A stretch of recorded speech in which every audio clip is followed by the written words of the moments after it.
communication. This is my assistant Mike.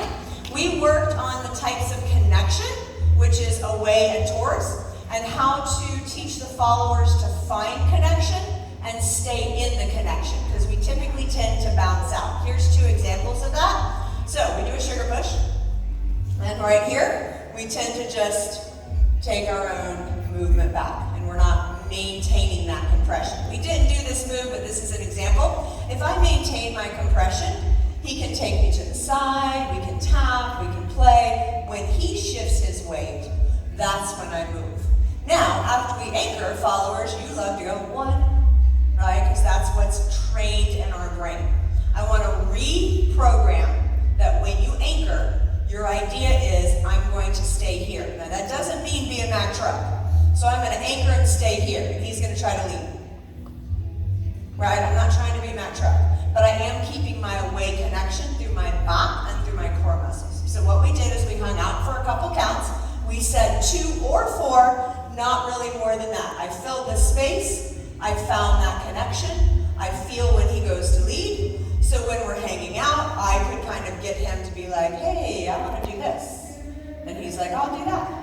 And then I'm like, hey, I'm going to change. He's going to change it up, and I'm going to switch. But I'm still maintaining an away connection. Now I feel him lead. We're ready to go. So try that on the social floor, hang out for 2 to 4 beats. So we get the followers. I almost said train the followers. I'm sorry.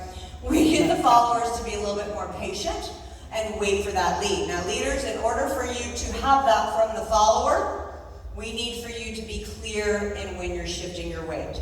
So when I'm hanging out as a leader, my weight stays pretty forward. Then I'm going to settle away, but most important, I'm going to use this leg to move onto this foot, right? So I don't push off with this when this one's still here. We're falling. But most of y'all did this. 1, she didn't know you were moving, right? So we talked a lot about being grounded, being connected to the floor first. Using the leg I'm standing on makes you so much better balance. So that was for my leaders, cool? And then we did that with a sugar tuck as well. We changed your footwork on it so that you go backside. That way we can do a little twist, exit, and anchor step. Then we decided to stay in that compression. So typically what tends to happen is the girls are like, whoa, sugar tuck, oopsie, because y'all recognize the pattern. Don't recognize the pattern, recognize the connection. Away, towards, or circular. So this time he leads it in. I don't worry about the exit. I stay here at the moment. The exit is not my job.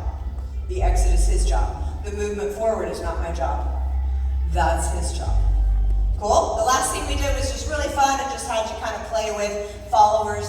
It's okay to stand in place and not have to move for 2 beats. It's kind of a cool thing. So we did the slingshot. We talked about the leader's right hand. Notice where his hands are. A lot of us were here. That's going to make me work.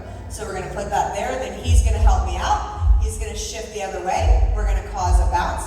Notice right here I'm not moving because nothing's telling me to move. When he turns, if I do this, I'm breaking frame. So I stay facing him. As the frame comes around, it leads me to step over that step. I don't care what footwork the leader tries to use for that or how he wants to do that. And we're going to do it from this side. So we did 1, 2, 3, and 4, 5.